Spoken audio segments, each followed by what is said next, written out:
Morning, and the 6th of May 2020. And why is that date so significant in my life? I'm about to share it. There has been an on-running joke for the last 15 years on the 6th of May. And that on-running joke has been a little bit of tongue in cheek. It's been 15 years since I was last forced to take a day off training. And last year it was 14. The year before that was 13. Now, what that was doing is covering the fact that today is an epic, monumental day because my twin boys, they turn 15 today. And on the day of their birth, I've got to turn around because I'm shadowing here. On the day of their birth, I could trade. So what does that lead me now to talk about? It leads me to talk about the situation we find ourselves in now. And has that disrupted your consistency? Has that disrupted your plans? So for me, I still go on to today's date, being May the 6th is the last time that I was forced to take a day off training. And then you're thinking, 1 minute, what about COVID-19? What about the disruption of the land, of the nation, of the freaking world? What about that, George? What about it? Hasn't made me take a day off? Has not. What it's done, in fact, is make absolute impact on a high value. Living incongruent with your highest values and understanding that you've got priorities, right? But your priorities, they're not necessarily going to be your absolute highest values. Like, let me not get too gross. Let me not get too gross here. But I need to clean the toilet. That's a priority, right? That's not one of my highest values. So having your children, for me, that obviously is now one of my highest values, and I have to live incongruent with that. The only way that I can do that, or one of the only ways, so it's not exclusive, is that I must be well in health, and I must accumulate wealth in that health. And yes, the only way that I can do that is be absolutely connected from that to that. Because that is the only way that you're going to get through whatever situation you find yourself in. And now I have a little bit of a thought provoker for you, or a little bit of a challenging thought, if you will. Chaos. What is your calm to that chaos? Now, where's the thought now? The thought is that, do you really need a calm to a situation that is beyond your realm of control? Well, you would like that, wouldn't you? But what happens from chaos to calm?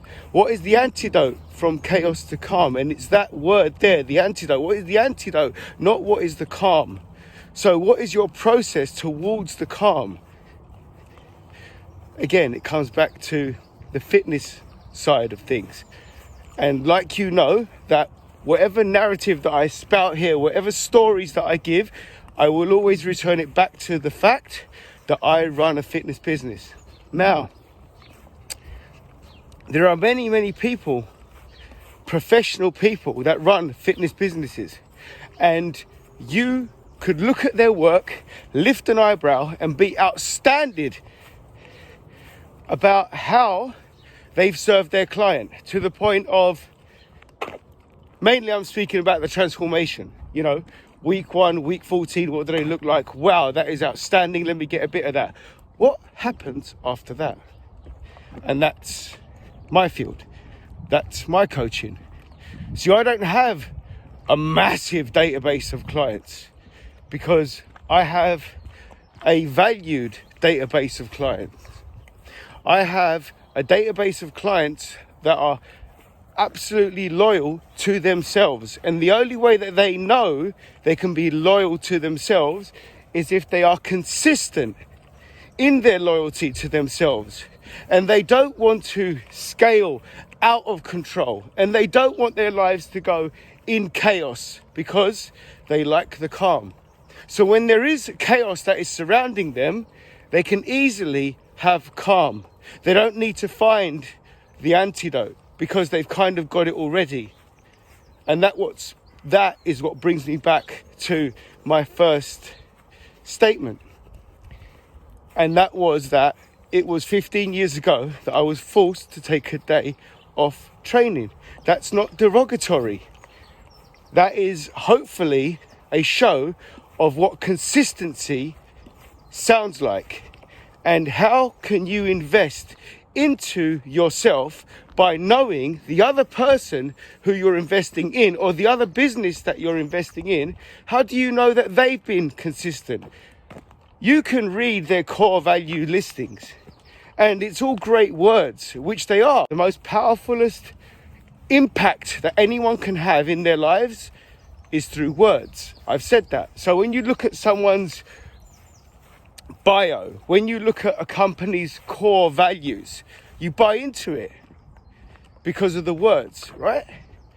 So hopefully the words that I'm now compartmentalizing, structuring and organizing, and then I'm delivering to you, hopefully this narrative, this articulation of my words is like coming in now and making you understand that it's not necessarily what you do at that moment in time that is going to have the greatest impact. It's what you're doing now in order to keep yourself not being affected from the impact. And how can you strengthen that now? How can you strengthen your mind? How can you strengthen your body? By getting into some form of coaching. You can call it therapy, because that's essentially what it is. My business is about therapy, fitness therapy for the mind, for the body. I'm turning around because I don't want my shadow always being seen. The sun is proper bright. May the 6th, 2020. Happy birthday to my twin boys. And don't take offense, but it was the last time that I was forced to take a day off training. Hopefully this brings you value. Hopefully you can comment. I'm going to give you something else to think about as well, just in case that you don't want to be putting a comment and you don't want to be sharing my work. No one cares. No one cares. So don't worry about it. It's just me and you. You can, if you really are that kind of private, then you could just DM me. But really, in the landscape that we live in now, we've been advised to communicate more than ever, and I think we're all taking advantage of that anyway. So it's all about community at the moment. So put your comments in. Let's discuss how we can get this thing moving, go further. Have a great day. Have an awesome day.